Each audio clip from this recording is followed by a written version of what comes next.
प्रिय विद्यार्थियों, रेस्पिरेशन के अंतर्गत जो है अब हम देखेंगे कि रेस्पिरेशन जो होता है उसके अंदर 3 चरणों में होता है। तो अपन पहला देखेंगे ग्लाइकोलिसिस। रेस्पिरेशन जो होता है 3 भागों में होता है। श्वसन क्रिया का सामान्य परिपथ रासायनिक अभिक्रियाओं की श्रृंखला द्वारा संपन्न होती है। कोई भी श्वसन प्रक्रिया है, यह संपूर्ण प्रक्रिया को हम 3 भागों में विभाजित कर सकते हैं। पहला भाग है ग्लाइकोलिसिस, जो कि साइटोप्लाज्म में होती है। दूसरा भाग है इसका क्रेब्स साइकिल, जो कि माइटोकॉन्ड्रिया के अंतर्गत होता है। और तीसरा है इलेक्ट्रॉन परिवहन तंत्र। ऑक्सी तथा अनऑक्सी दोनों प्रकार के श्वसनों में ग्लाइकोलिसिस प्रक्रिया एक समान होती है। क्रेब्स चक्र तथा इलेक्ट्रॉन परिवहन तंत्र ऑक्सी अवस्था में कार्यशील होते हैं, जबकि किण्वन प्रक्रिया अनऑक्सी श्वसन में संपन्न होती है। तो हम इसके अंदर सर्वप्रथम जो भाग है ग्लाइकोलिसिस के बारे में अध्ययन करेंगे। ग्लाइकोलिसिस ऑक्सी तथा अनऑक्सी दोनों प्रकार के श्वसन प्रक्रमों का प्रथम चरण है। इस प्रक्रिया की खोज 3 वैज्ञानिक एमंडन, मेयरऑफ तथा पार्नस ने की थी और इन्हीं के नाम के आधार पर इसको EMP पाथवे भी कहते हैं। वैज्ञानिकों के नामकरण के आधार पर इस पाथवे को, ग्लाइकोलिसिस पाथवे को EMP पाथवे भी कहते हैं। इस परिवर्त में ग्लूकोज के एक अणु का विभिन्न अभिक्रियाओं द्वारा पारुविक अम्ल के दोनों में परिवर्तन होता है। तो जो ग्लूकोज अणु है,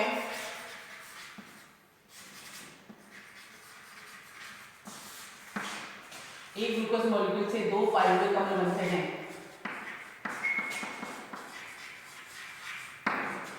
प्लस हाइड्रोजन आयन बाहर निकलती है। यह अभिक्रिया है ग्लाइकोलिसिस। तो विभिन्न चरणों से होते हुए 2 पारुविक अम्ल का निर्माण होता है इस अभिक्रिया के अंतर्गत। ग्लाइकोलिसिस की सभी अभिक्रियाएं साइटोप्लाज्म में संपन्न होती हैं, जिसके लिए ऑक्सीजन की आवश्यकता नहीं होती है। उपरोक्त परिवर्तन ग्लूकोज का पारुविक अम्ल में परिवर्तन जो होता है वह विभिन्न विशिष्ट एंजाइम के द्वारा प्रेरित होता है। ग्लाइकोलिसिस के 3 प्रमुख चरण हैं। पहला है फॉस्फोरिलीकरण,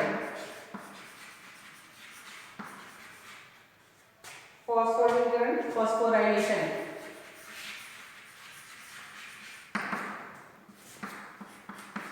सेकेंड अभिक्रिया है, इसके अंतर्गत ब्रेकडाउन ऑफ हेक्सोज शुगर।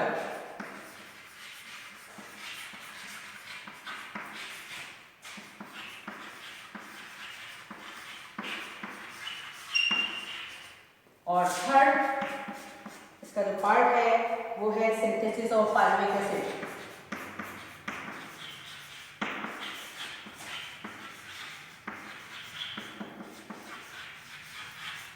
तो सबसे पहले हम फॉस्फोराइलेशन अभिक्रिया को देखेंगे। फॉस्फोराइलेशन अभिक्रिया क्या होती है?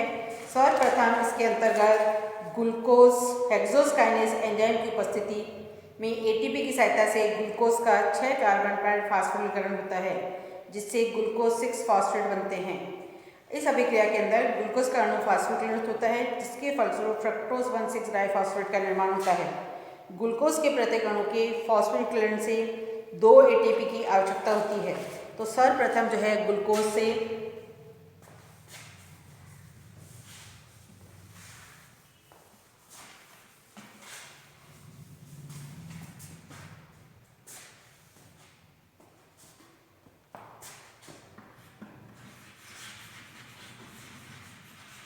ग्लूकोज हेक्सोकाइनेज एंजाइम की प्रेजेंस में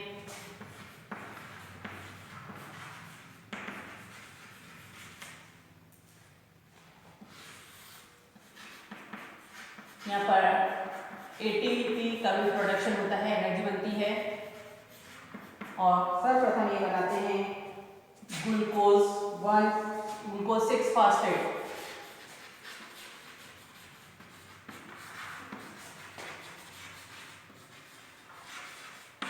अब ये ग्लूकोज 6 फॉस्फेट जो है फॉस्फोग्लूकोम्यूटेज के द्वारा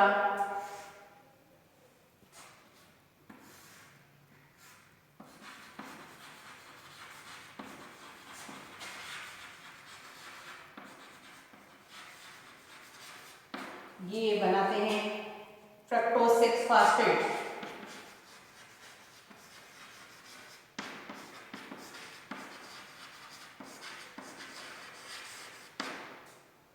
फ्रक्टोज 6 फास्फेट वापस से फ्रक्टोज फॉस्फोफ्रक्टोकाइनेज एंजाइम्स की प्रेजेंस में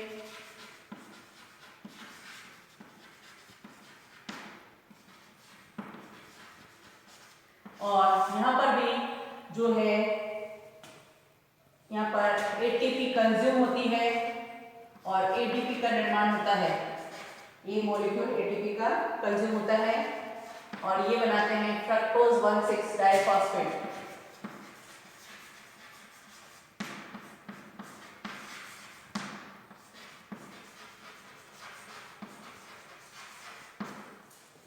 फ्रक्टोज 1,6 डाइफॉस्फेट। तो यहाँ पर ये फर्स्ट स्टेप हो गया हमारा फॉस्फोरीकरण का, कि फॉस्फोरीकरण के द्वारा ग्लूकोज के एक मॉलिक्यूल से फ्रक्टोज 1,6 डाइफॉस्फेट बनता है। अब हम देखेंगे सेकंड स्टेप, हेक्सोस शर्करा का विघटन। हेक्सोस शर्करा का जो विघटन है सेकंड स्टेप में, ये फ्रक्टोज 1,6 डाइफॉस्फेट है, ये एल्डोलेज एंजाइम्स की प्रेजेंस में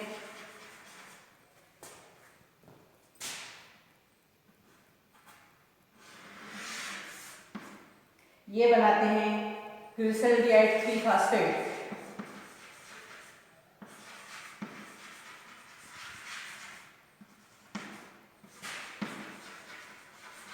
प्लस डाइहाइड्रोक्सी एसीटोन फास्फेट।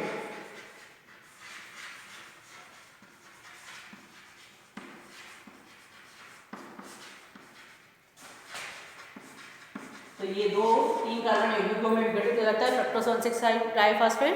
कौन कौन से?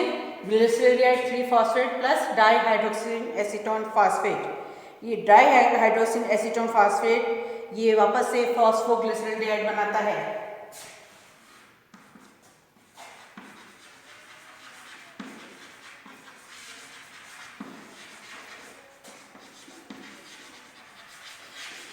फॉस्फोग्लिसरॉल्डिहाइड एंजाइम फॉस्फोकाइनेज, फॉस्फोट्राइओकाइनेज।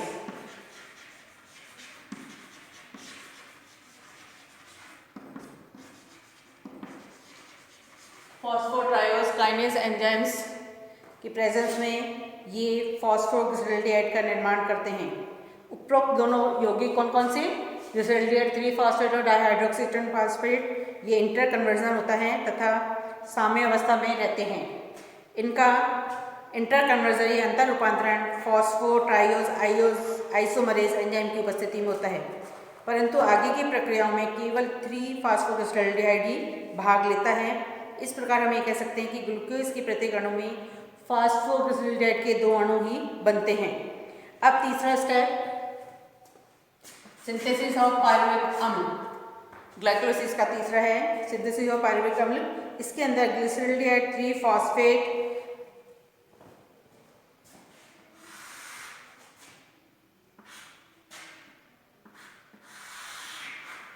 ये 1,3 डाइफॉस्फो ग्लिसरीन अम्ल का निर्माण करता है। डाइफॉस्फोग्लिसरिक एसिड फॉस्फोग्लिसरॉल्डिहाइड डिहाइड्रोजनेज एंजाइम्स की प्रेजेंस में।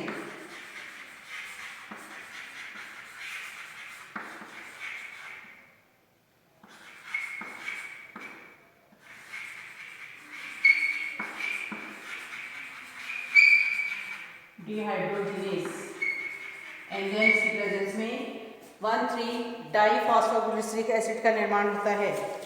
1,3 डाइफॉस्फोग्लिसरिक अम्ल अब ये काइनेज एंजाइम्स की उपस्थिति में 3 फास्फोग्लिसरिक अम्ल का निर्माण करते हैं।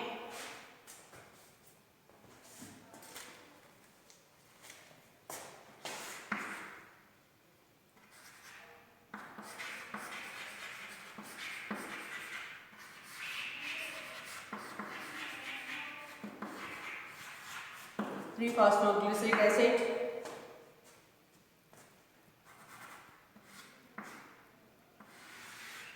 एंजाइम यहाँ पे काम में आता है फॉस्फोग्लिसरिक एसिड काइनेज।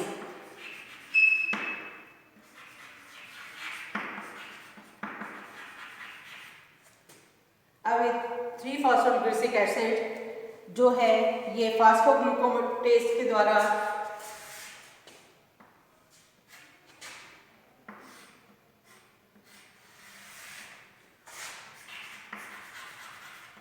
फॉस्फोग्लूकोम्यूटेज एंजाइम्स की प्रेजेंस में ये बनाते हैं 2-फॉस्फोग्लिसरिक एसिड। केवल इसके अंदर फास्फोरिक जो फॉस्फेट ग्रुप है इसकी पोजीशन चेंज होती है।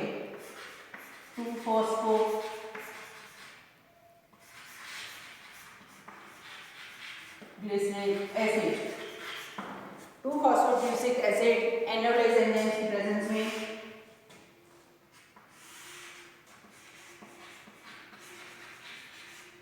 ये फॉर्म है 2-फॉस्फोइनोल पाइरुवेट।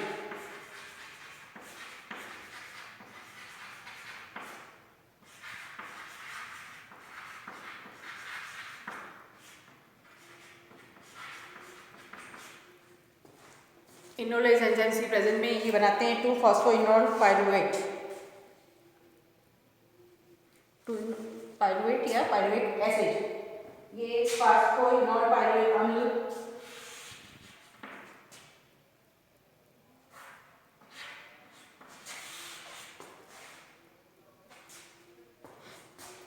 ये पाइरुविक एसिड का निर्माण करते हैं।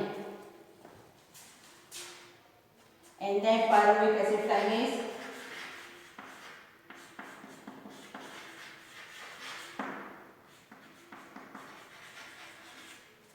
और ये अभिक्रिया एडीपी की उपस्थिति में होती है।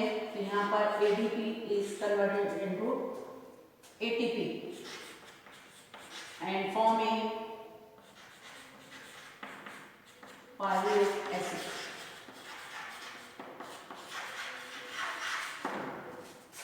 पाइरुविक एसिड्स का निर्माण ग्लाइकोलिसिस का एंड प्रोडक्ट होता है। तो इस अभिक्रिया के अंतर्गत आप देख रहे हैं कि यहाँ पर जो है एटीपी के 2 मॉलिक्यूल का निर्माण होता है। कहाँ पर होता है? डाइफॉस्फोग्लिसरिक अम्ल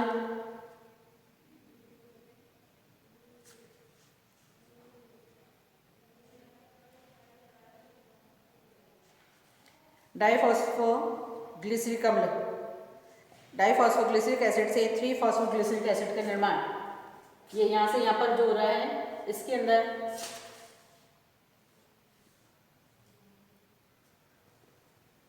तो इस संपूर्ण अभिक्रिया में एटीपी एनर्जी का यूज भी हो रहा है और एनर्जी प्रोडक्शन भी हो रहा है। तो एक ग्लाइकोलिसिस अभिक्रिया के अंतर्गत 2 एटीपी मॉलिक्यूल्स का निर्माण होता है।